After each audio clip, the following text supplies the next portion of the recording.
Siang Pak Sony. Perkenalkan saya dengan Pak Sony. Ya. Kebetulan saya di program guru penggerak sebagai calon guru pelaksana ke-7 ada tugas dalam rangka UU 31 pengambil keputusan berbasis nilai kebajikan sebagai pemimpin. Nah, Pak Yoyo sebagai kepala SMA, kami di program ini juga ingin menanyakan beberapa poin yang berharap saya juga bisa baca dengan Pak Yoyo gitu ya. Oke, saya Pak Yoyo. Ya, siap. Nah, Pak, kalau Bapak tidak keberatan nih selama Bapak sebagai pemimpin nih, Bapak mengidentifikasi kasus-kasus yang merupakan dilema etika atau dudukan moral, pernah nggak Bapak alami seperti itu, Pak? Pernah, pasti adalah dalam lapangan pekerjaan saya gitu. Yang pertama misalkan ada kasus bahwa siswa ingin diterima di SMA Yahya. Maaf saya nggak bisa sebut namanya. Yeah. Siswa ini memiliki masalah suatu sindrom terkait dengan cara komunikasi dan pengetahuan juga gitu. Nah, kami sudah sarankan orang tuanya untuk sebaiknya jangan sekolah di sekolah kami, karena mungkin kami juga ada keterbatasan guru-guru dalam menangani siswa ini. Kalau kami sarankan sebaiknya mungkin bisa sekolah di SLB. Itu mungkin karena penanganannya pasti mereka lebih terarah untuk menangani siswa dengan kasus seperti ini. Nah, tapi orang tuanya bersikeras ingin anaknya di SMA Yahya, karena ingin anaknya bergaul dan bertemu dengan teman-teman mungkin yang lebih baik dari dia untuk meningkatkan pergaulan dan komunikasi siswa yang bersangkutan. Nah, ini di satu sisi dilema juga untuk saya karena melihat potensi anak ini, juga penilaian dan cara belajarnya, ini pasti akan kesulitan untuk mengikuti pelajaran. Apalagi dengan teknik komunikasi anak ini yang cukup kurang gitu. Sementara kami memperlakukan siswa itu dengan tanda kutip gitu ya. Kita akan terus komunikasi seperti biasa. Sebenarnya anak ini butuh penanganan atau komunikasi khusus. Nah, orang tuanya sempat berdebat juga. Akhirnya kami rapatkan dengan rekan guru bagaimana. Akhirnya kami terima juga. Ternyata di perjalanan apa yang saya takutkan itu terjadi ya. Anak ini nilainya ulangan yang di bawah KKM. Nilai dia juga tetap tidak memuaskan seperti itu. Itu dilema juga. Sebenarnya kalau kita minta beliau untuk pindah, orang tua tidak mau. Karena bersikeras anaknya ini di SMA Yahya. Tapi di satu sisi penanganan kami juga sebagai guru bingung gitu, karena kami tidak memiliki keahlian atau skill untuk menangani anak kasus seperti ini. Itu jadi buat kami dilema juga gitu. Wah, itu contoh. Ya. Sampai saat ini anaknya masih ada ya sekolah. Iya, terima kasih Pak. Tadi selama ini apa yang Bapak lakukan menjalankan pengambilan keputusan di sekolah, terutama kasus-kasus tadi ya, ada dua kepentingan ya yang sama-sama benar ya, atau sama-sama mengandung nilai kebajikan ya Pak ya. Artinya anak ingin sekolah, nilai keadilan di sekolah.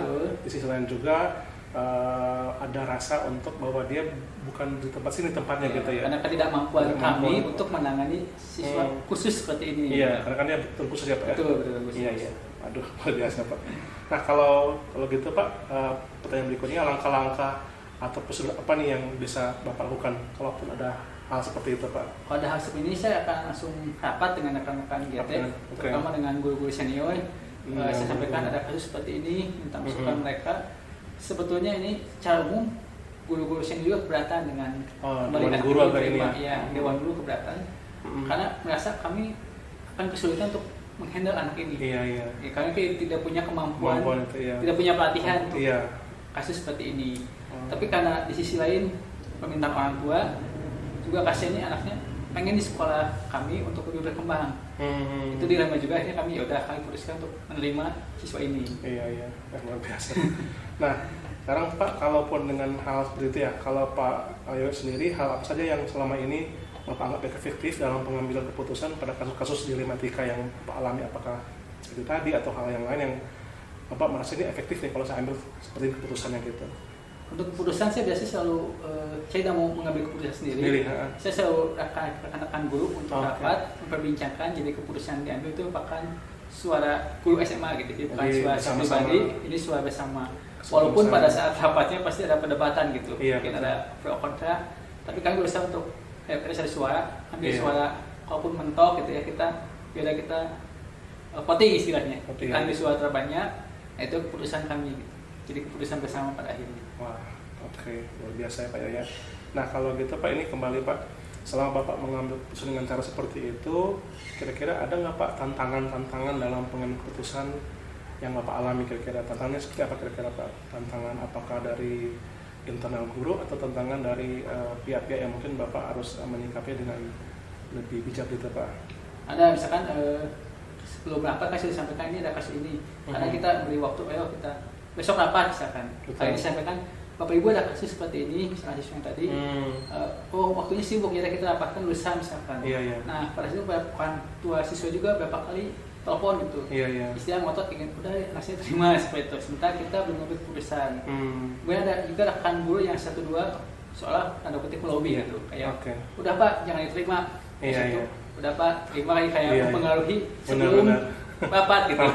Istilah curi start dulu. Nah itu pasti cukup berat juga gitu ya. Tantangannya itu ya. Tentang itu karena udah Pak putusannya jangan udah. Karena kan kita belum diskusi putusan akhir gitu. Orang tua juga udah telepon, Pak ini gimana saya? Padahal belum ada keputusan. Nah itu cukup sulit juga gitu ya. Iya tapi menarik ya Pak ya.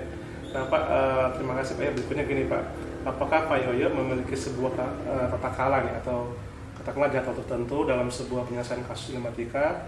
Apakah Pak Yoyo langsung menyelesaikan di tempat atau memiliki sebuah jadwal untuk menyelesaikannya? Jadi bentuknya seperti apa, prosedurnya nanti dijalankan. Jadi untuk kasus A mungkin langsung segera, untuk kasus B nanti butuh pertemuan dulu dengan dewan guru, atau untuk kasus C langsung diputuskan segera. Kira-kira kalau Pak Yoyo sendiri apakah memiliki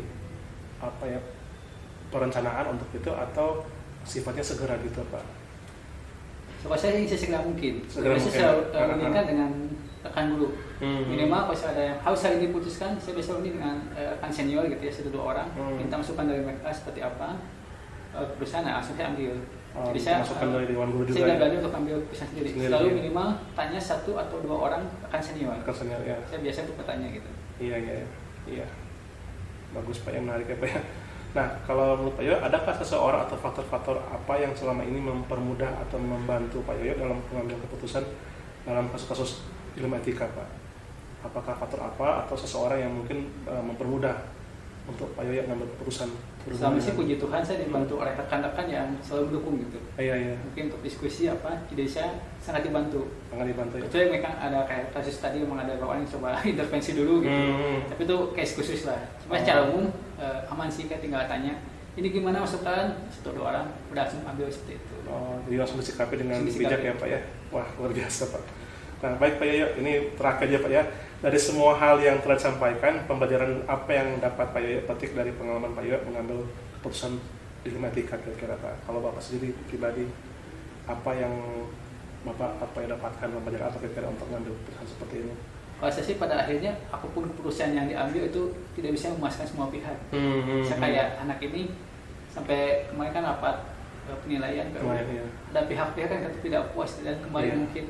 Bukan saya udah bilang jangan diterima gitu, saya mengingatkan padahal putusan rapat kan sudah bulan kalau jadi saya belajar untuk putusan apapun walaupun sudah musyawarah, sudah diskusi, ketika ada pihak yang kalah dia bisa jadi mungkin lagi gitu menyampaikan ketidakpuasannya. Jadi mau tidak mau betul ya Pak ya, butuh kesabaran dan penerimaan. Apa yang diputuskan tentu tidak bisa menyebabkan semua orang ya Pak ya. Tidak bisa menyebabkan semua orang. Terima kasih Pak Yoyo, ini menarik ya Pak ya, untuk hal seperti ini kita bisa bicarakan lebih lagi Pak ya. Tapi sekali lagi saya terima kasih Pak, secara pribadi dapatkan juga poin-poin penting dari Pak Yoyo. Jadi izin ya Pak ya, pertemuan kita ini direkam ya Pak ya. Jadi untuk hal bagi saya pribadi lebih analisa untuk itu. Terima kasih Pak Yoyo. Terima kasih Pak. Selamat siang Pak Irwan. Halo, selamat siang Mr. Sony, apa kabar? Baik Pak. Ya terima kasih Pak untuk kesempatannya untuk saya bisa mewawancarai Pak Irwan selaku Kepala Sekolah SMPK Yahya. Nah karena kami ikut program guru penggerak dan juga Pak Irwan mendukung sebagai kepala sekolah, ada beberapa nih pertanyaan sehubungan dengan materi pengambilan keputusan berbasis nilai kebajikan sebagai pemimpin. Nah, Pak Irwan kan udah sekian tahun lah sebagai kepala sekolah SMPK Yahya ya Pak ya. Jadi ada berbagai keputusan Pak Irwan ambil sehingga saya secara pribadi ingin memastikan gitu ya prosesnya yang Pak Irwan lakukan di sekolah. Nah ini pertama Pak, selama Bapak sebagai kepala sekolah, apakah Bapak dapat mengidentifikasi kasus-kasus yang merupakan dilematika atau rujukan moral? Ya, selama saya menjadi kepala sekolah, pastilah ada yang namanya dilema etika yang terjadi, bisa berhubungan dengan anak-anak, orang tua, ataupun juga dengan sesama rekan guru juga itu pasti akan terjadi. Sebagai contoh misalnya kasusnya itu, contoh misalnya dengan anak-anak yang secara perekonomian dia dari orang tua yang saat ini merasa kurang mampu, kemudian yang mengakibatkan bahwa dia akhirnya orang tua tidak bisa membayar uang sekolah, tetapi orang tua menuntut kepada pihak sekolah bagaimana caranya bahwa anaknya tetap harus mengikuti kegiatan pembelajaran. Nah, ini menjadi dilema buat sekolah karena apa? Karena kita juga sebagai suatu institusi punya aturan main tersendiri perihal siapa yang berhak mengikuti pembelajaran di sekolah, gitu ya. Misalnya contohnya aturannya bahwa orang tua harus menjalankan kewajibannya untuk membayar uang sekolah.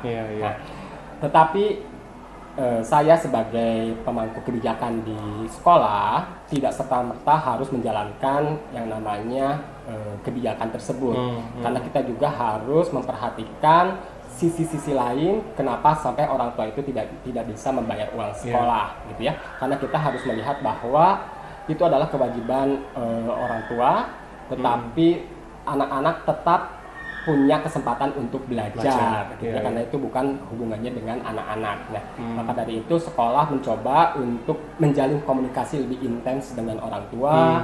Orang tua diundang hadir ke sekolah, kemudian diajak berbicara kenapa permasalahannya, kemudian kita coba cari solusi bersama-sama untuk bagaimana caranya si orang tua itu bisa menjalankan kewajibannya, ya, misalnya dengan cara mencicilkah, atau kita mencari solusi lain, misalnya mencari sponsor dari institusi lain yang bisa meringankan beban dari orang tua tersebut. Jadi pada prinsipnya kalau bagi saya sih ketika masih bisa dibicarakan bersama-sama, duduk bersama-sama, kita cari solusi bersama-sama, ya. Oke Pak. Ya tadi Bapak tadi sampaikan tadi, jadi kalau dilihat bagaimana Pak Irwan sendiri menjalankan pengambilan keputusan di sekolah itu terutama untuk kasus-kasus di mana ada dua kepentingan ya, yang sama-sama kan benar ya, lalu sama-sama mengandung kebajikan ya, orang tua ingin anaknya punya kesempatan bersekolah, di sana juga sekolah memberikan kesempatan untuk dia tetap belajar tapi dengan cara bisa ada kesempatan orang tua ya, seperti itu ya. Iya. Nah kalau selama ini Pak langkah-langkah atau prosedur apa yang sering dilakukan seperti yang Pak Irwan sampaikan tadi kan memanggil orang tua berbicara, apakah ada langkah-langkah yang lain nggak Pak kira-kira? Sebenarnya menurut saya sih yang efektif itu memang adalah menjalin komunikasi yang intens. Ini jauh lebih baik gitu ya, karena kalau misalnya tidak ada komunikasi antara kedua belah pihak, apapun yang kita lakukan sepertinya tidak mungkin dapat dijalankan dengan sebaik-baiknya gitu ya. Nah, kami mencoba di sini untuk kalau seandainya dari pihak langsung kepala sekolah menghubungi orang tua mungkin dirasakan agak sedikit sulit, kita coba melalui pihak lain, misalnya contohnya kerjasama dengan wali kelas yang jauh lebih dekat dengan hubungannya dengan orang tua gitu ya. Kita coba jalin komunikasi, demikian juga peserta didik juga selalu diingatkan kepada orang tua supaya jangan lupa untuk menyelesaikan administrasinya gitu ya. Tetapi kita tetap bahwa anak tersebut bisa mengikuti pembelajaran di sekolah. Oke.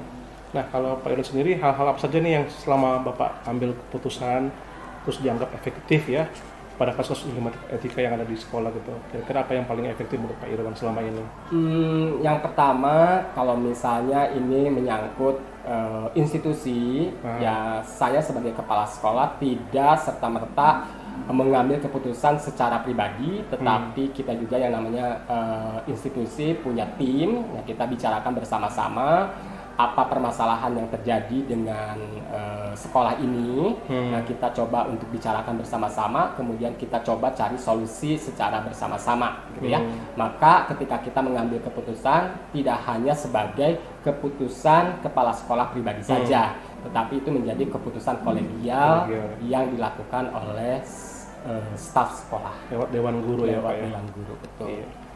Nah kalau tadi kan Bapak bilang itu kan hal yang efektif ya, kira-kira kalau yang merupakan tantangan nih dalam pengambilan keputusan, kira-kira apa nih Pak tantangan yang terbesar yang dihadapi gitu? yang sering kali dihadapi ya. Ya kadang-kadang kan kita tidak bisa menyamaratakan tentang misalnya contohnya ya kita hubungannya dengan orang tua yang paling gampang begitu ya.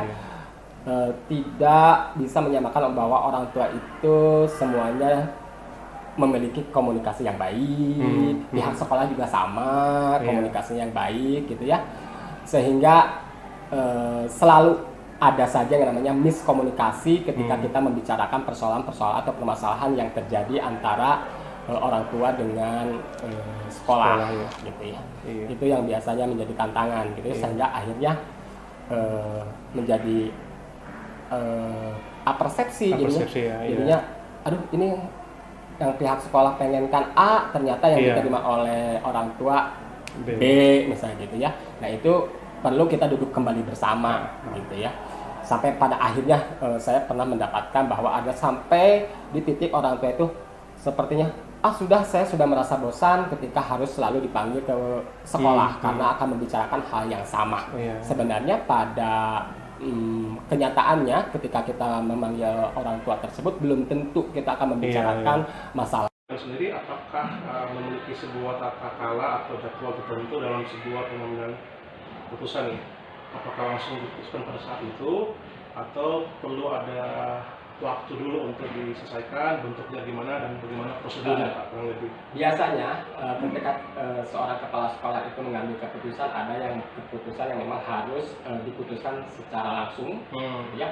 Ada juga keputusan-keputusan yang memang harus dibicarakan dulu dengan seluruh staf atau dengan guru yang berhubungan dengan kebijakan-kebijakan tertentu. Jadi kita harus bisa memilah kira-kira keputusan mana yang harus dibicarakan atau keputusan mana yang bisa diputuskan pada saat itu juga oleh seorang kepala sekolah.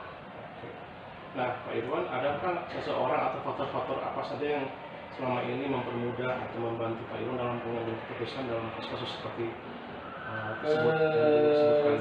Saya sih melihat bahwa sangat bersyukur sekali saya berada di sekolah ini, di mana saya sangat ditolong oleh rekan-rekan guru saya, gitu ya, yang membantu kerja saya sebagai kepala sekolah. Jadi rekan guru ya? Iya, betul. Oke, terima kasih Pak. Nah dari semua hal yang telah disampaikan tadi Pak Irwan, pembelajaran apa yang Pak Irwan bisa petik dari pengalaman Pak Irwan mengambil keputusan dilematika, hal apa yang Bapak lihat bahwa ini hal yang memberikan sebuah pembelajaran yang bermanfaat buat Pak Irwan pribadi gitu? Ya, pembelajaran yang dapat saya dapatkan untuk menghadapi dilema-dilema etika yang terjadi adalah saya belajar lebih bersabar, lebih mau mendengar lebih banyak ketimbang saya berbicara, gitu ya. Sehingga ketika saya lebih banyak mendengar, saya tahu dari sisi orang yang bermasalah, gitu ya, apa yang harus kita tolong untuk orang tersebut. Modelnya seperti itu. Oke, terima kasih Pak Irwan untuk kesempatan waktunya. Semoga pembelajaran yang saya dapatkan hari ini sangat bermanfaat juga buat saya pribadi dan juga bisa mendukung sekolah ke depan nanti. Terima kasih Mr. Sony, sukses selalu.